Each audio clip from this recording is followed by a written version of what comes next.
kids as well.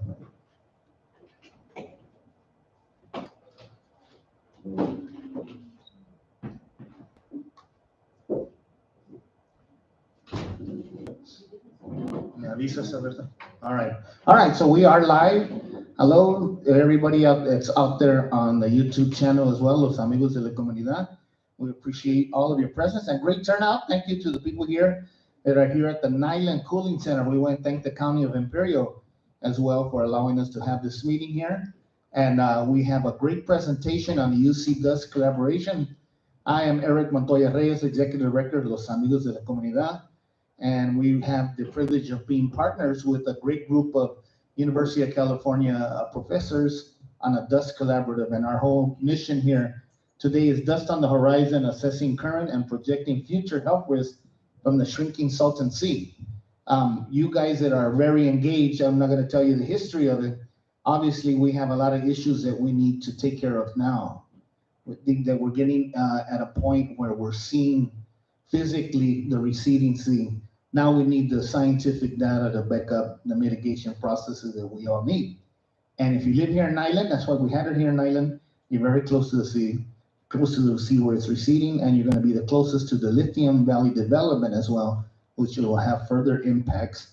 And we need to know, have quantifiable data today so we can make great decisions for our future of our community. We want to continue having a viable and vibrant community into the future. So I will now turn it over to the UC professors. I don't know who's going to come up first, but I'll let you introduce yourself.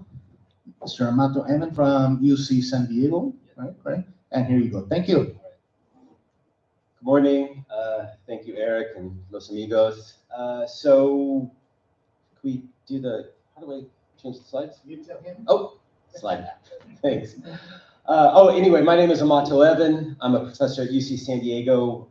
I've been working out here for about a decade now, both in terms of just measuring dust storms, things that I think are scientifically interesting, but also trying to start some new projects that I hope at least can result in some mitigation of the harmful impacts of dust.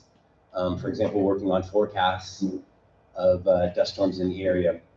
And so along those lines, I put together a group a few years ago of folks that I know that live in the state of California, that work in the state of California, that are interested in dust storms, so we could address problems we have in places like the Imperial Valley, but this kind of issue just isn't the Imperial Valley, right? We have problems with dust throughout San Joaquin Valley, into Owens Valley, in a lot of places in the state. But this is an area where we think the need is the greatest. And so here are the goals for today's meeting. We want to share with you what we are trying to learn about dust that's coming off of the playa. We want to hear your concerns and questions about the health impacts of playa dust as well, with the goal that kind of helps inform what we do with this new project we're starting that is going to last about 2.5 years. And then, just get your feedback on what we're doing, and maybe some ideas on other places where we might try to measure dust. And if you have thoughts too, as well, about how we communicate our results, what might be, what you really want to learn. Next slide, please. And this is us. Will and Alex are going to be coming up after me. Will's going to talk about. I'm going to talk about some of the measurements we're going to be making. Will's going to talk about how we integrate those measurements into a computer model, and Alex is going to be talking about those health impacts. Next slide. Oh, and then that's Eric. We're working a lot with Los Amigos de la Comunidad because we don't want to just have something where a bunch of scientists come out and do stuff and then you get nothing out of it. And so that's part of this collaboration, to try to guide the work that we do so that there's something useful for the community at the end of the day. Next slide. All right, so this is the gist of the project right here. Right, so we've got a lot of news articles. Right, if you put Salton Sea toxic dust, right, you'll get hundreds of hits, stories that have been written about the dust coming off of the Salton Sea is toxic. It's toxic. It's worse than dust from anywhere else. And I've got to tell you that is plausible. It seems like it might be probable if you think about the area and kind of the history of the area. But no one can tell you, well, what does that mean, toxic dust? What is toxic about it? What's in there that's particularly unhealthy, other than the fact, being exposed to dust, and I'm in a lot of dust storms, it's not the greatest thing for your lungs, right? But what is there special about the Salton Sea then? And nobody can answer that question because nobody's looked. And so that's what we're trying to do, to take this idea that the dust is toxic, which again seems totally plausible, but to actually try to put some numbers on there and to say it's toxic because there's this in it, or maybe there isn't. That's exactly what we're trying to address with this study. And so we're just going to go through and kind of tell you the steps that we're taking in this study to just let you know how this is going to unfold, where we're doing this work. Next slide. So the project goals here, just to reiterate, we want to know what chemicals are in the dust that's coming off the playa. We want to know what communities are exposed to that dust. We want to know, well, what are the health effects from then exposure to that dust and those chemicals that are in the dust, and then predict how that might change in the future. I mean, as Eric was saying, and as anybody that spends time out there, you can kind of see year after year the playa getting bigger, the water maybe getting further away from a place where you frequently go to.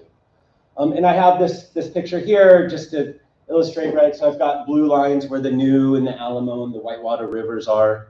And I think a lot of the idea that the dust is toxic is because there's been runoff pollution going into the Salton Sea along those waterways, and a lot of other smaller water inlets to the Salton Sea that exist all around the periphery of the sea.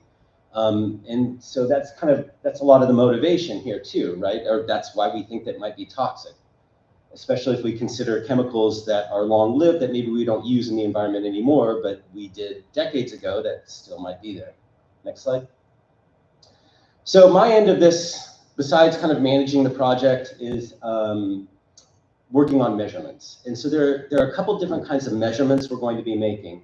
Over at the left, this is basically a really big vacuum that you point up at the sky. And we've got a couple of those, and we're collecting dust out. We're starting out at the Torres Martinez Reservation and Sunny Bono.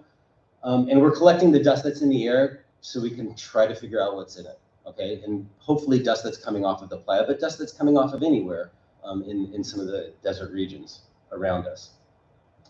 As we go throughout the project, we're finding community partners that might be willing to help us put this instrument maybe out on their property for a couple months, or finding different areas that might be useful where we think dust that is potentially toxic is making its way into the community. Because we want to see, do we actually find toxic dust, out in the areas where people are living, working, and playing. The other thing we're doing is, in this next picture, the shovel, we're actually going out on the playa a bit and collecting the soils at the surface. And we take those soils and these dust samples, and we have a collaborator at San Diego State University who has a pretty fancy lab. I'm not going to pretend to know everything that they do there, but they can tell us pretty specifically what's in the dust. And I'll get to that in a second. And from samples that we take from the playa, we take them into a lab and we pretend like there's a dust storm. We collect the dust that we create to try to get a better idea of, well, this is what we measured in the soil. Is this also what we would be measuring in the air we breathe during a dust storm? Next slide.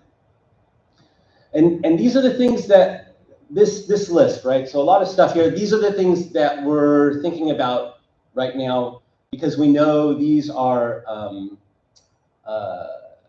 toxins, contaminants of concern that are plausibly in the environment, that could be in the soil and the playa, and eventually could be in dust and could be, in the air that we're breathing.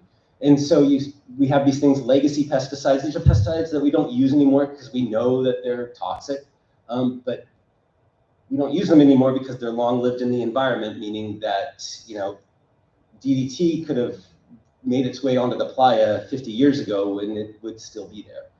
A couple other organophosphate pesticides, and then also heavy metals.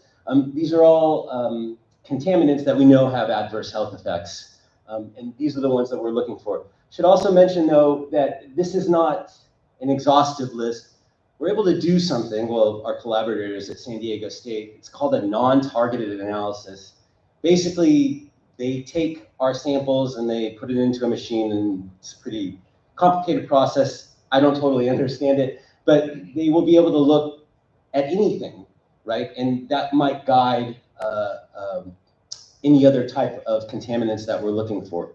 So in other words, if they find that there's a high concentration of something that's not on this list, then we can go look for it. These are just the things that we know we're going to be looking for because we suspect they might be in the environment, and we know that they have adverse health impacts due to exposure. I think the next slide then is Will, and he's going to tell you, can we do the next slide, please? Oh, wait, real quick. These are the areas, so we can't go everywhere on the playa, right? This stuff, it's really time consuming, it's not easy to do. And these are the areas, these purple stars, where we are going out onto the playa, where we've gotten permission from IID, and I think we're still waiting a couple areas close to Bombay Beach and down at the New River to get a letter from DWR, but that looks like it's going to be okay. But these are the areas where we think either that the playa is receiving a lot, and so there's probably a lot of dust coming from these areas, but then also because these are the mouths of some, of the Whitewater, the mouth of the Alamo, the New River. Some other areas are close, for example, to Bombay Beach, right, where we know there's a lot of folks living right next to the playa, Salton City as well. Next slide. And the way that this looks, we've already been able to go out onto the Whitewater River, where as you know, it's pretty hot if you're out there on the playa and there's no shade or anything. So we were able to knock out one location, and what we do is we just go, we collect the soils at the surface, we dig down a little bit, and we look at, well, what's right under the surface. And the reason why we do that as well is because, for example, if you were to drive a truck across the playa, right, you break up the crust, but the crust is kind of hard. You break it up right underneath it, there's like pretty flowery stuff. And so we're just trying to understand, not only what might be coming off the playa if it's undisturbed, but also, if we have disturbance on the playa, which happens. And then we have to do a bunch of work trying to collect all these samples. And it's a pretty labor-intensive process. That's why we've got about 10 or however many stars there were, 7 locations on the playa where we're going to be trying to look for collecting the soils, creating dust from those soils, and to try to see what's in it. In addition then to collecting dust that's in the community and seeing if we can tie dust that we're breathing in to maybe some area of the playa. Next slide. Right, and then again, this is where we have these airborne dust samplers. And again, right now we're getting one out to Sunny Bono, another one out to Torres Martinez, but we'd like to put them in other locations. If you have ideas, thoughts, suggestions, where we should be making these measurements, just email me at this website here, ucdust@ucsd.edu. You can also go to the website for Los Amigos de la Comunidad, and you can drop a little comment on their webpage. There's a place where you can do that, and just let us know, hey, you need to come out to Desert Shores because we get a ton of dust, and I know a great place out there where you can do that. Or, can you come out to Westmoreland? Can we get something out there? I want to keep doing this as much as I can, but we've got about 1.5 years, 2 years where we can kind of make these measurements for right now. So your input would be valuable. Next slide. And so now Will's going to tell you how we integrate these measurements and make them more useful. Thanks, Amato, and hello, everybody. My name is Will Porter. I'm a professor over at UC Riverside. I've been studying the Salton Sea and working with Salton Sea communities and organizations since I arrived here in Southern California in 2017. I think it's an area of critical importance for a lot of different reasons. I'm excited to be a part of this project, and one of the reasons that I'm excited about this project and why I think that this kind of new generation of research that's being done on the Salton Sea is important is because of connections that we're making. And what I mean by that is that we're not just out there documenting chemicals or just documenting health outcomes. We're trying to connect dots. We're trying to say that we're seeing these kinds of changes in the Salton Sea. We're seeing these kinds of compounds. We're seeing these kinds of pesticides or whatever the compounds that we're finding. And we're also looking at what those impacts on communities might be. And so I think that this kind of research where we're connecting those dots is really critical. and is one aspect that's relatively new when you go back to all the studies that have been done. I know that there's been just piles and piles of studies. I think that this kind of integrative research, where we're putting together these different changes and impacts, I think is what's really critical, and in my opinion is what's most impactful in terms of establishing policy changes. So as part of that dot connecting, my work is to take these kinds of measurements that are made on the playa and in communities, and then to tie them together with what we know is happening in the atmosphere. I'm an atmospheric physicist. I look at how the air masses move around us, how they blow during kind of like normal conditions, how they move during a dust storm. When we have these high wind events, across the deserts or across the playa, what's the likelihood that dust is going to be coming from that spot where these measurements were made? And then where do the air masses go after that? Which communities were impacted by dust storms that were blowing from which directions? So a lot of my work is focused on trying to make those kinds of connections. And the air is literally that connection, right? It's the air that is picking up those emissions wherever they're coming from and transporting them downwind to the communities who are then bringing them into their bodies. And so making that connection between emission and human body is where my work is going to be coming in. And so what I'll be doing is I'll be taking all these measurements that are being made, and I'm going to be going back in time and looking at our best assessment of what the air was doing at different points in time, and using the supercomputers that we work with at UCR to tie them together by those moving wind fields. So how much of the air was going to this community, how much of it was going to this one, how much of it was being blown out to the desert and maybe not affecting people as much. And so then we can see over time where we think people were exposed to different types of soil particles. And so that will be a lot of my work, is kind of working in a virtual salton sea to try and understand where the stuff went, historically speaking. Next slide, please. Another big question that many of us are worried about is like, okay, if we think we understand what was happening in the past, as far as where emissions were happening from different sources, where we think that dust was transported, and that will plug in just a moment. Alex will talk about how her team is going to be taking that information to look at those health impacts on families and communities. Another question that we're interested in, though, in terms of kind of changes, is what is coming down the pipe, what's happening in the future. If we think we understand, and we hope that we will understand, what was happening historically, going back in time, what would be expected to happen going forward in time? If we think about kind of business as usual changes, if the sea is just allowed to shrink, the shoreline is allowed to expand, what would we expect to see different in the next 10, 20, 30 years moving forward into different types of scenarios? So I'll also be using kind of projections as far as, it's no mystery, it's not rocket science thinking about how much more shoreline is going to be exposed. We can figure that out, that's not tough. What I'll be then looking at is like taking that expanded shoreline, that shrinking level that's predicted over time of the amount of water, what would we expect for changes on those communities going forward? And this will allow us to kind of better understand highest risk areas of emissions, highest risk areas of the downwind communities, in order to kind of inform whatever types of mitigations we can wrangle up. Next slide, and I think now I'm going to pass the microphone over to Alex. Thank you. Hi, everyone. First of all, I'm Alex Heaney. I'm a professor at UC San Diego in the School of Public Health.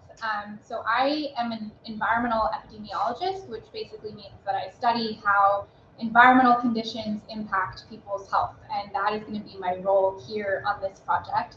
Unlike my colleagues, I am still relatively new to the area. This is my third year in Southern California, so I'm still getting to know everything. And I've been learning a lot from Amato and Will about the area, but I am most excited to learn from you all, the community, everyone who lives and works and experiences the conditions here, because that is really where we're going to learn the most, I think. We're going to try to learn some things with the data, but I'm really excited to get your input throughout this project. So the main question that we're trying to answer here, which I think we've already sort of laid out, is how does dust in the Salton Sea region, in this region, impact human health and different aspects of human health, which I'll lay out in a second. And then we're also interested in who is most vulnerable in this region broadly. So that can be who is most affected, which communities are exposed to the most dust. And we've heard a little bit about how we're going to model that to some extent. But it's also about sort of which communities do we see the largest health impacts of dust exposure. And that's part of what we're going to be doing too, and I'll get into some more detail. Next slide. So we are going to be looking at a lot of different health data. Broadly, we're going to estimate how breathing dust can lead to health impacts like emergency department visits. And these will be emergency department visits for all kinds of different things, including respiratory problems, cardiovascular problems, allergic disease, injuries, mental health. We can sort of look at all of these specific causes of emergency department visits. And then we also are going to specifically look at the risk of adverse birth outcomes, like the probability of preterm birth or low birth weight. Next slide. As I sort of mentioned already, our main goals are to identify the most impacted communities. And because of the way that our data that we have is laid out, we're going to be defining these communities, and this is one of the limitations of our work and part of why I think it's going to be really important to have dialogue with you all throughout our project, is that our communities are going to be defined by either California zip codes. It's a little bit hard to see here, but this is showing you the outline of different zip codes in this region, and then or California census tracts, which again are shown here.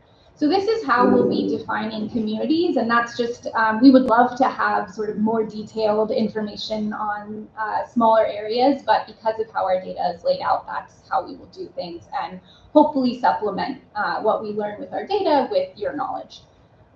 So we're going to look at the communities most impacted by dust exposure. So again, who is being exposed most to dust that's coming off of the Salton Sea playa?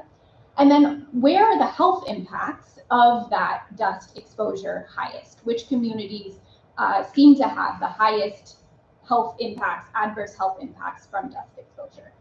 And then along with what Will was talking about with the projections of future dust, so looking at where dust might be increasing in particular in the future, we will then also be able to look at maps of hopefully future impacts on health as well of that future dust coming from the Salton Sea. Next slide.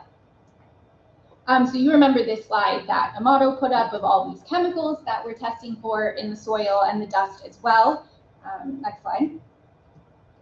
So we are going to be doing a couple different things with that data. So the data that we're getting from the soil samples and the dust samples, because the sampling locations and times are really limited, we actually aren't able to make a lot of direct conclusions about what people are being exposed to and what the health impacts might be of those exposures.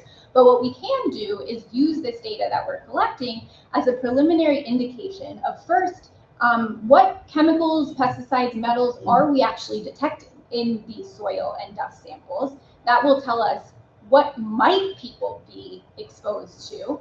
And then we're going to use basically previous science and knowledge that all of the studies that have been done related to these chemicals and metals of what potential health impacts might people have if they were exposed to these chemicals and metals.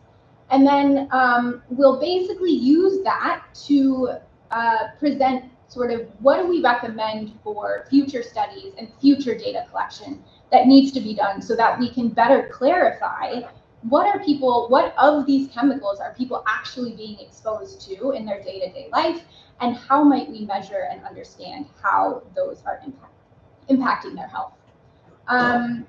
And then as part of that, we will also use sort of the maps that Amato presented of where those locations are that they sampled, and we will show which metals and chemicals were detected in those locations at what levels to give a sense of sort of our results. Next slide. Amato, you want to come up and finish? Please. All right, so it's a bunch of stuff here that we're trying to do, and I mean, as Alex and Will were talking, it kind of feels like we should have done this a long time ago, figuring out, well, what's in the soil and who's it impacting and what difference does it make. And so I just want to give you a little bit of a timeline though, right? So this is a new project. And I should mention too, it is sponsored by the California Air Resources Board, who are supporting that, trying to address that exact question, which I think is a good thing. And all this is to say is that over the next essentially 2 years, we're going to be doing this. But as we find results, as we identify potential toxins in the soils or in dust, we're going to communicate that right away. We're not going to wait. And so that information, primarily we're going to be putting that on we have a page on the Los Amigos de la Comunidad website that you can find if you just go to their website. There's a QR code for it as well. But we're essentially not going to be, holding back and waiting for somebody to tell us it's okay. We're going to kind of let folks know immediately what we find, with the goal too that helps to guide two things. One is mitigation work on the playa, and two is so that people know what you can do. Ideally, we would also have a dust forecast, and we would say, hey, it's going to be dusty. If you want it, might not be a bad idea to have a mask in your truck. So anyway, that's the timeline, and by the end of 2028, we hope to kind of have all of these pieces of information, so you could go to the website of Los Amigos de la Comunidad and click on where you live and find out, hey, this is the stuff that's in the dust outside my house right now. That's the ultimate goal. It's a hard thing to do, but it's worth doing. And then I think there's one last slide. And so we're wrapping up just our presentation here, which wasn't very long, which is probably good. But we have some questions and we want to hear input. So again, there's a place on Los Amigos de la Comunidad website where you can actually go and input comments if you don't feel like voicing them right now. We also have Alex has some kind of thing where she's recording any questions. And then these are you can also email us at ucdust at ucsd.edu, but these are the things that are on our mind that we want to know, and then, but not an exhaustive list. What do you want to know about playa dust and its effect on health now and in the future? What would help you to protect yourself and your family? What's the best way for us to share what we learn with you? Is this the most effective way to do that? And what else can we do in the confines of this project, or maybe not even, to be helpful? Again, at least Will and I know that there's a feeling that scientists come here and they do stuff and then they leave and then we got nothing out of it. And we're trying to break that pattern. So with that, if you want to moderate any questions that might come up or comments, hopefully we can get into that. Yeah.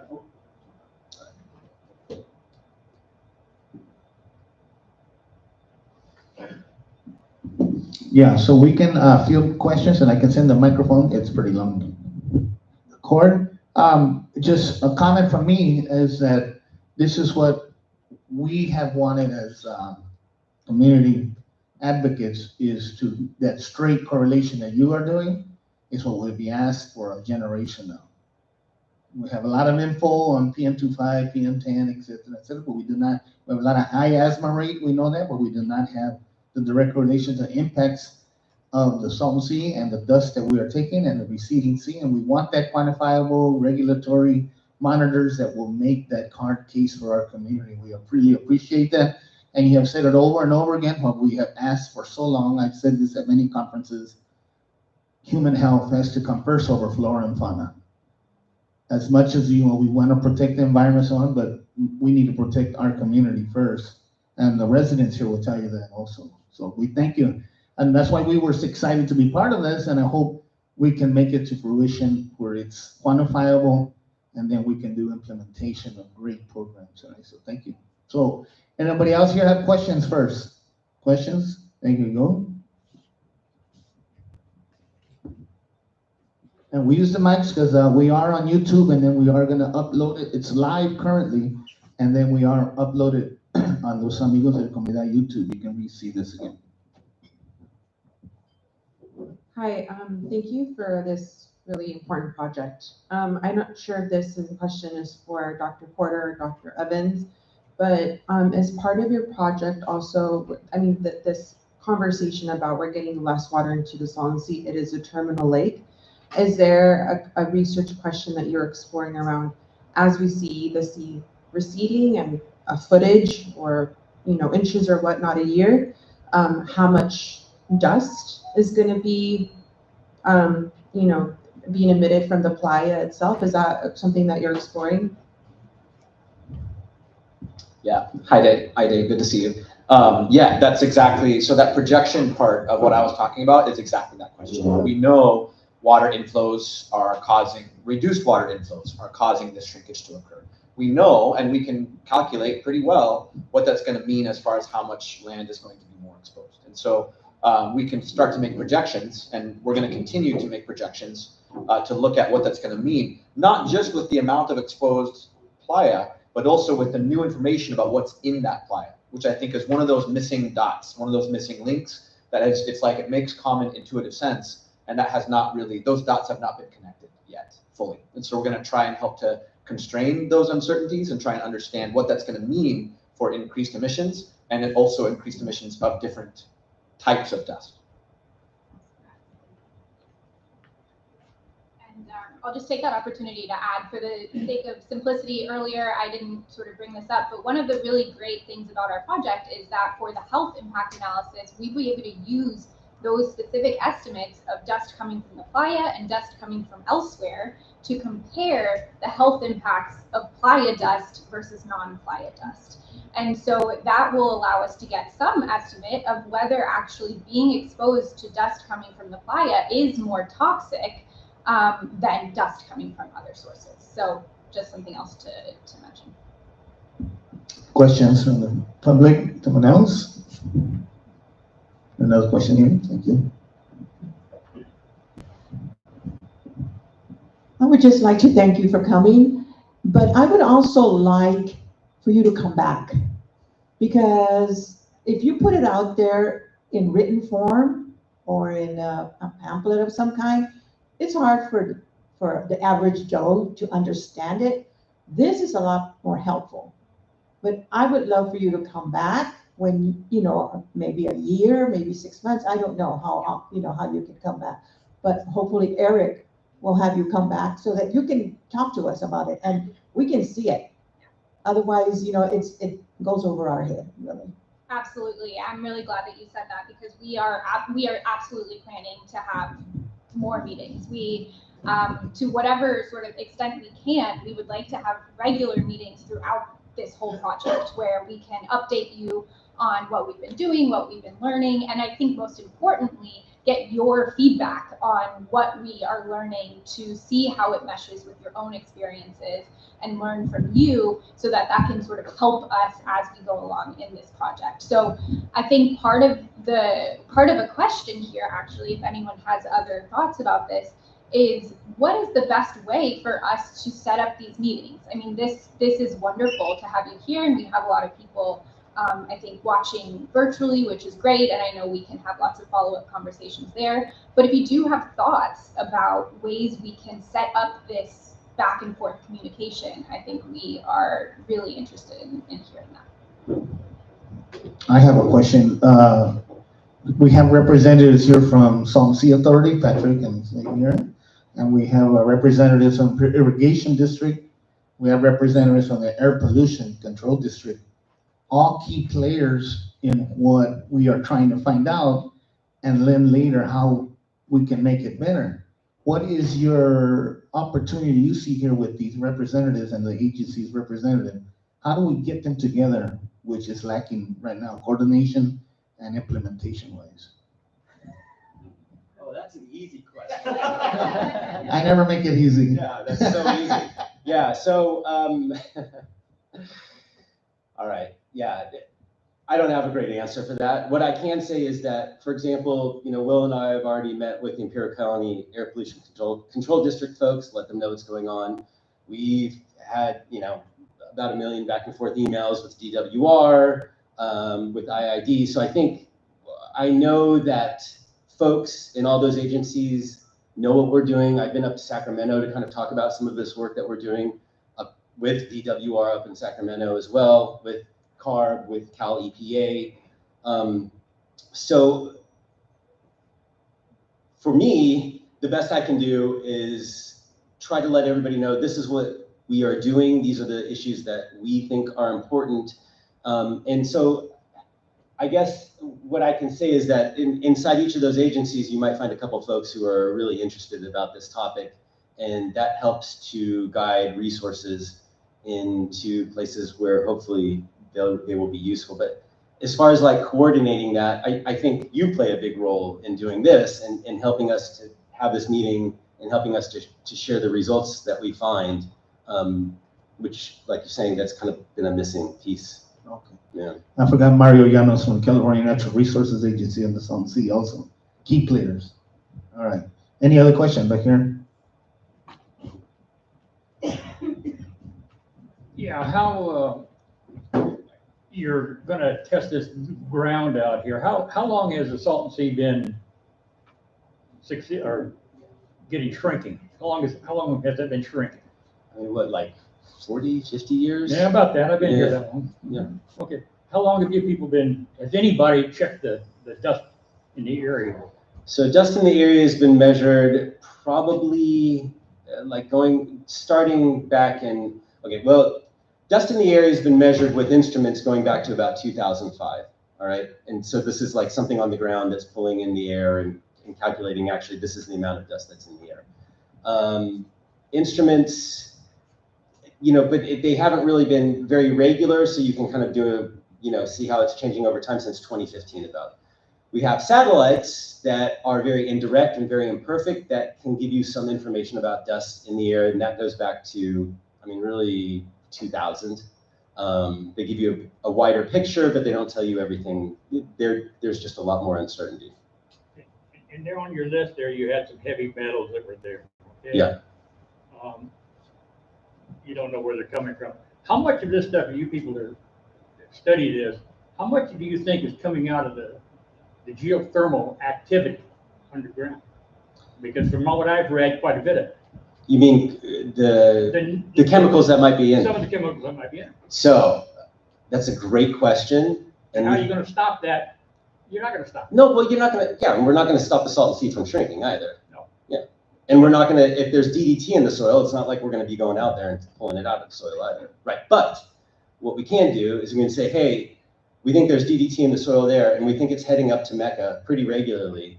And, ideally, hey, if there's going to be a dust storm, at the very minimum, you need to put on a mask or something like that. Whether or not what a regulatory agency does with that, that's something that's beyond me.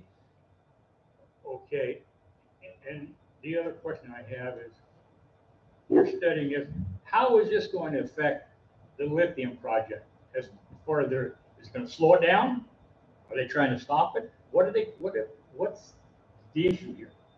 I don't have any personal connection with the lithium project, but Eric probably can answer that better than I. I can tell you that lithium is not the issue not here today. What here today is what problem do we have now? What projections are we going to have with the sea receding and what's in that dust? And this is not to stop or help lithium get going at all. This is about human health impacts of a known issue we have today. But won't their operation create this or not? Or make more of this, or will it not make? At the current rate of technology, we don't know. What we do know lithium development will do is cause the sea to recede a little bit more if they have to bring in additional water, to use additional water. That's the only impact we know at this time. Lithium development technology itself, we do not know at that level yet. Science tells it's going to be just like geothermal. So if you think geothermal is the culprit of all this, then you'll think lithium development is as well. But we know it's the receding sea, our dust is a desert, and the high winds, which seem to be picking up even more and more. And Lee, question? With all your studies, and the sea is receding, at the end of the day, what do these studies do? It's not going to help us. You keep shrinking the sea. The only sensible thing is to put water back in the sea. That takes care of all the problems. All these agencies can go away.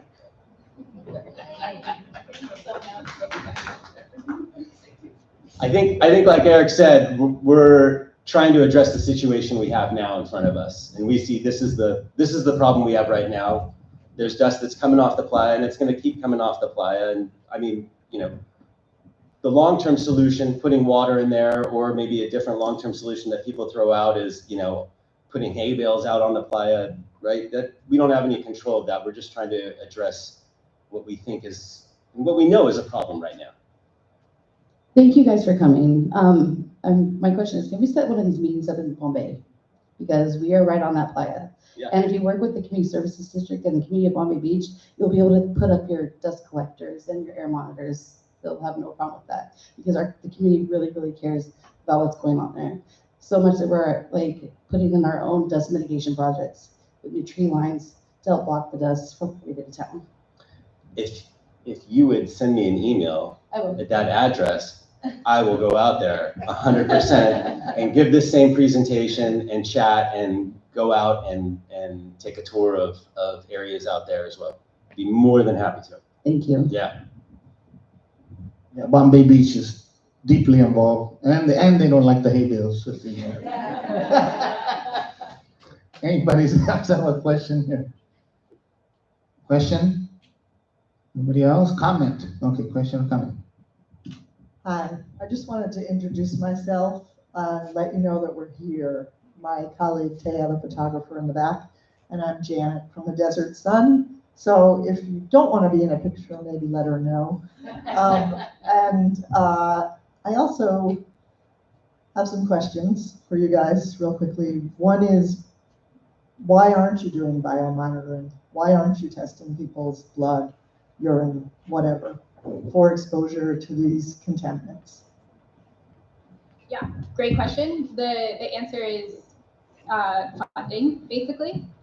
Those types of studies are really expensive and it just takes a lot of money and time. I think that is absolutely something that needs to happen.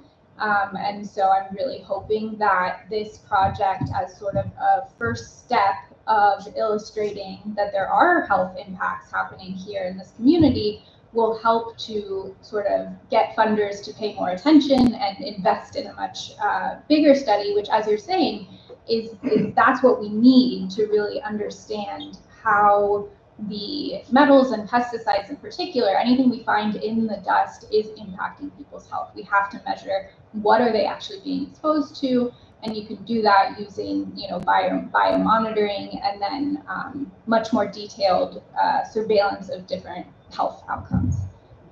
So yeah, yes, I would like to do that. This might be a start to that, all right? Some of the Nyland Cooling Center residents that were here last week when we did a trial run, they also want to know why it takes so long.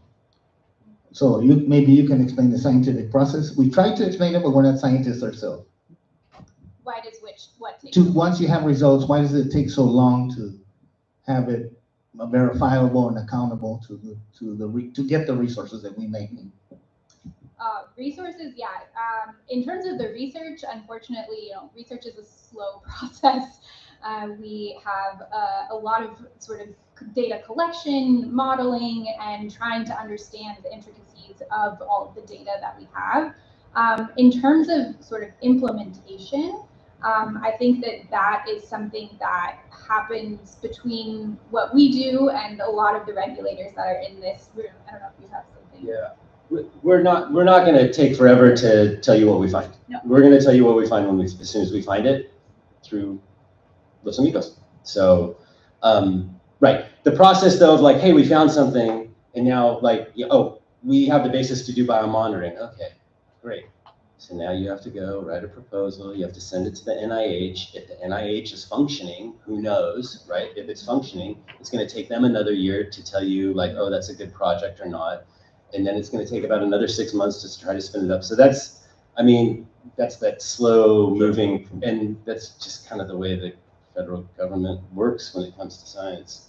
But luckily, we're not constrained though to communicate results. We're going to do it as soon as we can. Any other questions for this group here? Here you go, Hector. Hi, thank you for coming. And the question is, talking about the playas and the South Sea receding and all that, do you think all that's because of all the conservation that's going on now, the water conservation?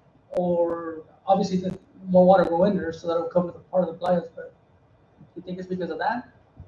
Well, I think So, I mean, you can correct me if I'm wrong, but I think part of the QSA, right? Like everybody knew back in 2003 that the Salton Sea was going to be shrinking, right? Because of the QSA, because we've got water transfer. We're just not using as much Colorado River water, or we're sending it to other places, or we're doing conservation work. So that, yeah, that's happening. And I mean, it's a big, wide, shallow bit of water in a very hot, arid environment. I mean, so it's just, you have to put so much water in there to maintain the size of the Salton Sea. And so any tweaks to the amount of water coming in, it's going to start to shrink because there's just so much evaporation happening. So. Question? You say that you're going to be monitoring like what 6 or 7 areas around the Salton Sea. Is that correct? So, well, we're going to be like, we're going to be out there collecting the soil and trying to find out if dust that would come from that soil is toxin around. Yeah, about. And I think it's like 8 or something like that. And you're trying to figure out whether it's coming from the sea or it's coming from some other areas? No, we're trying to figure out what's in so say we have where the whitewater flows into the Salton Sea. It's a huge playa. It's growing just incredibly every year, right? And so we went out there, we collect the soil at the surface because that's the stuff, if there's a dust storm, that's the stuff that's going to get in the air. We collect that soil and we go and we say, well, what's in this soil? Is there DDT in the soil? Are there heavy metals in the soil? Is there arsenic in the soil? Try to figure out what the heck is in that soil. And then what we do is we combine that information, with the work that Will is doing to try to say, okay, if there's a dust storm here, where is that dust going to? Who's exposed? Folks in Mecca? Is it going all the way up to Palm Springs? Occasionally is it coming down to Salton City or Bombay Beach? So, but you're just analyzing the dust and stuff that's coming out of that playa, nothing else. Is that correct? I didn't mention it, but we'll do a little bit of sampling from a couple other areas that could have dust that potentially could have toxins in the dust. So we'll look at a couple areas off the playa as well. I've done a bunch of studies of dust off the playa, not looking necessarily for what we call organic toxins, but just to try to see what's in it. But yeah, a couple areas. So like a little bit to the west of Raleigh, over where the old kind of bombing range was.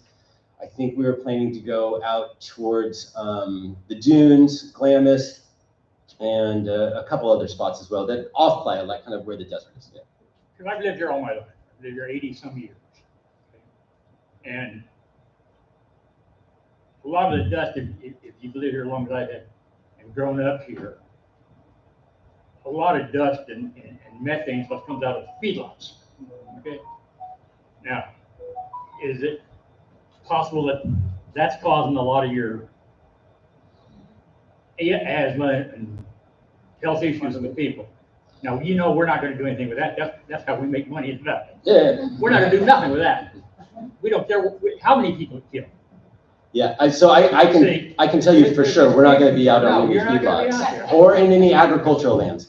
Yeah, and we're not going to be in the off-road areas either and stuff. I mean, But those are issues APCD itself handles, just so you know. They quantify all the elements in the air, right? Correct? They quantify elements, including organic metals. Yeah. And then there is another project that just kicked off that we were part of. We had a meeting here. Some of you might have been here with ACLIMA. It's a 9-month mobile monitoring system. They just started in June. In 9 months, we will have results. They will not give results ahead of time. ACLIMA, that was also a statewide monitoring program, and they are looking at also this area in Sealy and other areas, and they have identified, obviously, agricultural practices is the #1 issue we have here in Imperial County for additional dust sources for our issues here. I also just want to clarify that the health impact analyses that we're doing is the whole region, the Coachella Valley, Imperial Valley, the whole region, not limited to where we're doing the sampling. And so we will be able to estimate health impacts from dust broadly, not just coming from the Salton Sea. The great thing, as I mentioned about our project, is we will be able to distinguish between dust coming from the playa and dust coming from other places. We won't know exactly what other places the dust is coming from. That's what I'm getting at. Right, absolutely. But we will be able to look at what the health impacts of broadly dust exposure is in this whole region. Thank you. Can I say something real quick on that?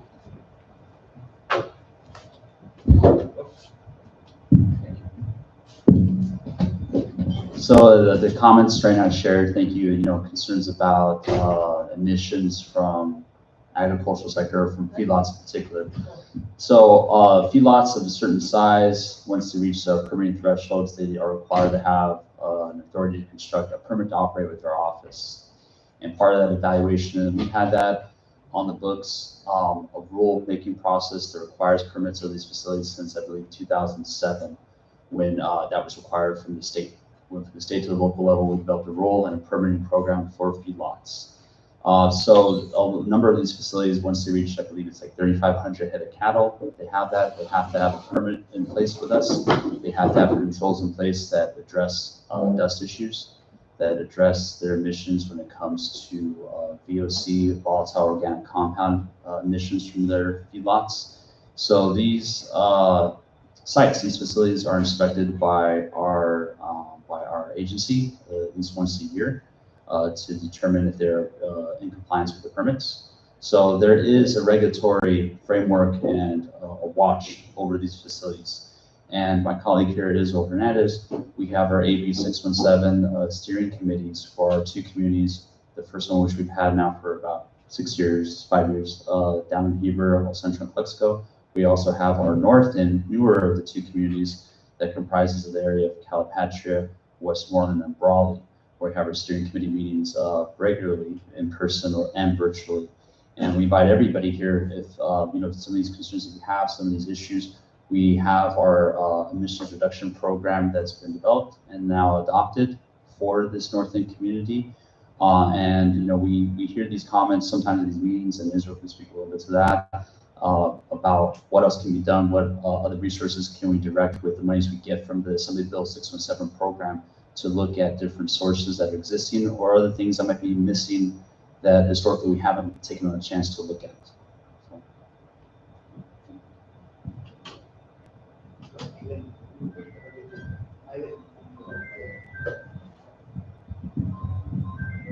Just following on Janet Wilson's question, how much does it take to, how much money does it cost for these medical studies? Because as the federal government is becoming increasingly maybe unreliable for these things, under capacity, and maybe even calling in maybe, right, some of these other funding sources, philanthropic, that would be interested in some of these solutions. And then another question that I have is any of your information going to prompt, because it is CARB funded, is it going to prompt like recommended actions, especially for some of those communities? I'm also talking about like Salton City and West Shores, where they're not covered by AB 617. I know that there's work there for that to happen. Communities like Bombay Beach also that are not covered by AB 617, the resources that they have, is it going to prompt CARB to maybe cover some of those areas with resources? Yeah, thanks. So I can sort of speak to the first question. I'm not an expert in that type of scientific study, so I'll just say that from the outset. And it's, excuse me, it does depend on what scale of monitoring we're doing, whether you're talking about 20 people or, 2,000 people that you're measuring. But usually that type of study is going to be a sort of multi-million-dollar study. It takes a lot of resources, time to sort of manage a project like that.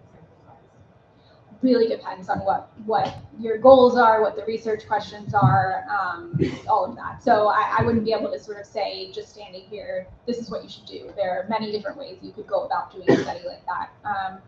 But yeah, they are much more resource intensive than the kind of modeling that we're doing in this study. But if you send me a message, we can get with some of the other folks and we could, think about what, kind of flesh out a one-page kind of thing just to give you an idea of what that might look like. Yeah. I should also mention CARB has been really involved in the project, helping us, they reached out to us to say, hey, can you help us do something like this?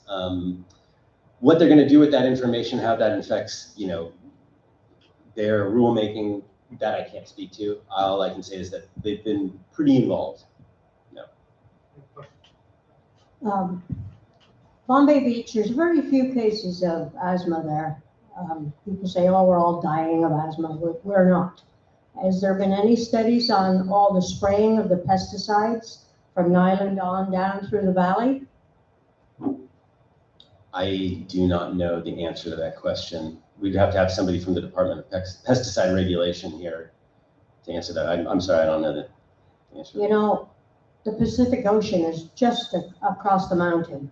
If they brought the water back in here, this could be the best recreation in California. Instead, all we have to look forward to is a doomsday. You people cannot help us without the water, no matter how many Band-Aid projects you throw at it.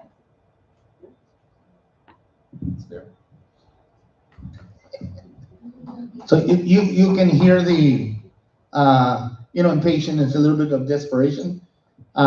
Just so from the context is, we already have, an untenable situation. We've been out of compliance EPA for generations.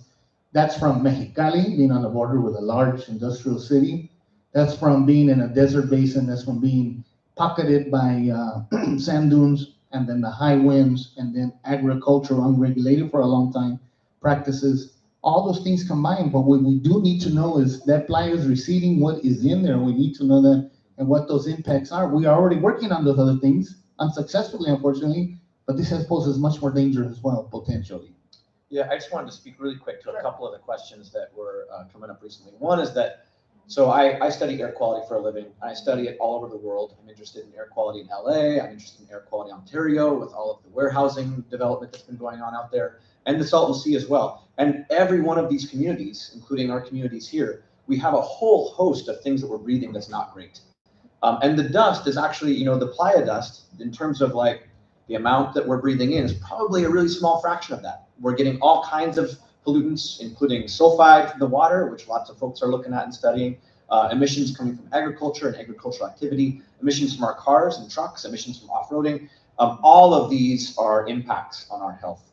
And one of the things that we're trying to do, of course, we can't all at once study and control every single one of those. What we can do is try and understand how much this source is impacting people.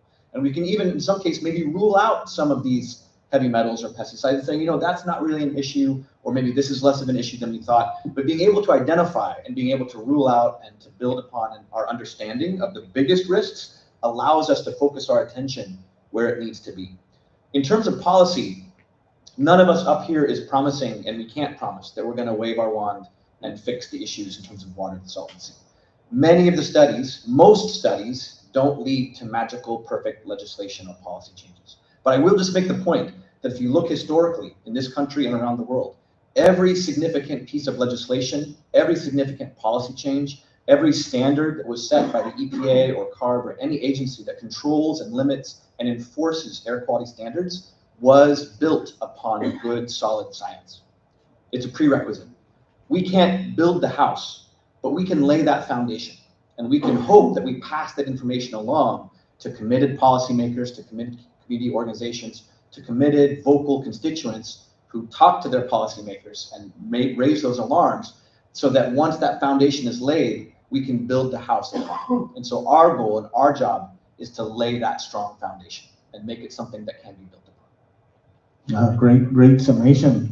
And then that's your task also. The agencies cannot do it alone.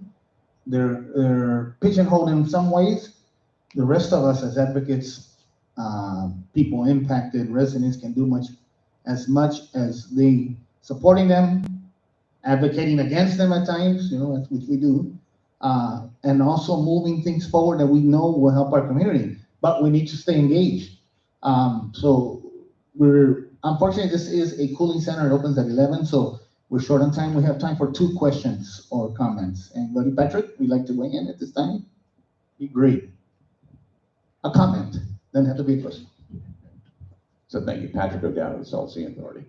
Will, you talked about the importance of science, and you and I have had this conversation before.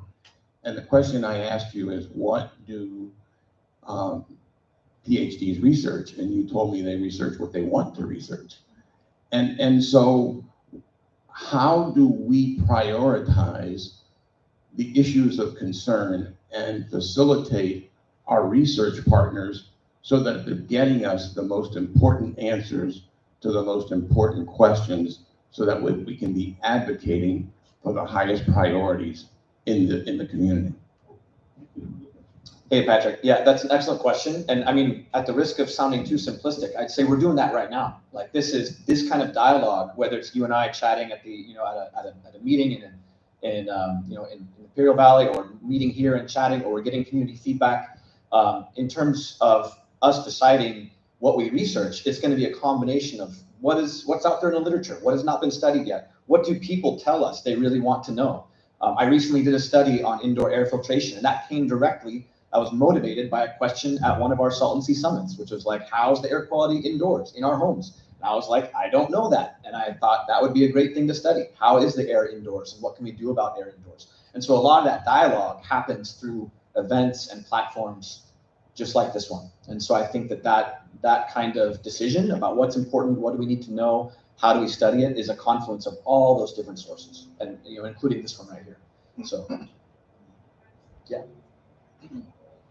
I can also add from the sort of public health standpoint, I think there is actually a very notable and strong movement within public health towards community engaged work, realizing that we can sort of do whatever work we want that we think is important, but that it's not going to make a real difference unless we are here with the community doing things that they find important, and that we can actually help to improve their health, which is the whole point of public health.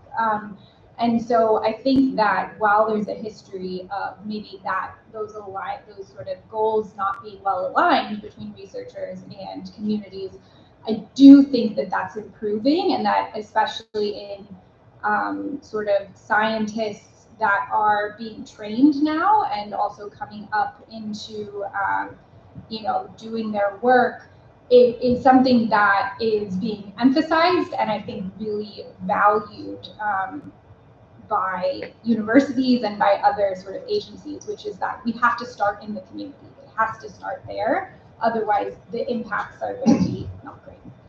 Before we wrap up, I just want to tell you, housekeeping, I do have a burrito voucher for the Buckshot's, my favorite restaurant in Island. It's the only one, but it's actually really good. We want to thank you for participating. We'll give you anyone who wants a voucher, but it has to be picked up today. I just want to make one comment. They put a station in Bombay Beach to monitor the dust and whatnot. And I talked to the people when they're building it. Not everybody has a computer or a smartphone. So why don't they put a traffic light up? So that when it's red, you stay in. When it's yellow, be careful. When it's green, it's great weather. That would tell everybody. But, that's a good idea, but nothing ever happened. One last call to action is that they are looking for locations, correct? To put an air monitor as well here in Island, Bombay Beach, Westmoreland, Brawley, around the Salton City, and somewhere else, correct? Yeah. So again, if you have ideas where we should be sampling the air, pulling in the dust, so then we can try to figure out what's in it, you can definitely shoot me an email right there, or just go to that QR code, or go to the website for Los Amigos, and there's a place where you can put comments in.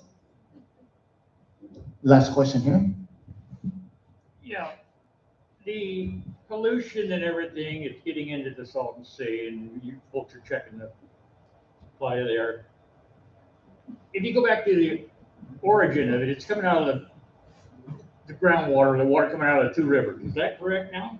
That fills the Salton Sea. Alamo River, New River. Now, other small tributaries. okay, yeah. Now, I think maybe somebody in the audience here can answer the question, but are they or are they not trying to do something with those two rivers to clean them up, to stop some of this stuff from getting into the sea? Because if they don't stop that, what are you going to do? It's going to just keep running off in there. And I know that's not your job, but it's got to be somebody's. Yeah, I mean, and I hear they've got selling ponds here. Well, what's the results from when it leaves or starts at the Salton Sea down in Mexico and it ends up in the Salton Sea here? What's the difference in the results of the test? Are you still getting just as much coming into the in the sea as you started with? I studied dust. I don't know about the water. I'm not sure. I understand your question, but I have no answer for you. Like Yeah. you're checking for all of this stuff in the sea. It got put in there, not from the rain. It got put in there from those two rivers. Not much from Whitewater River. It's pretty clear. Yeah, I will say also not being a water guy, I can't I speak to understand that. that. But I will say that I 100% agree with you, and that I think that really a lot of what we're seeing, it's the water, and we need to pay attention to the water and what's in it for sure. Sure. Just a plug here, we have a annual report from the California Natural Resources Agency on the Salton Sea. We have Mr. Jose here also, from Salton Sea, CNRA and Mario. So you want to pick one up, there's English and in Spanish as well. Don't forget to pick up your burrito. We want to thank them. I think we deserve a big round of applause. We are really excited for the project. Health impacts is what we have always been looking for. So we might dread what we find, right? But I think we need to know what it is, sure. That has always been our goal. Thank you. Thank all of you for coming. I really appreciate it. If you have time to discuss here, we'll be fine. If not, we'll be at the bookshop. What do you go? Yeah, Mike is my burrito.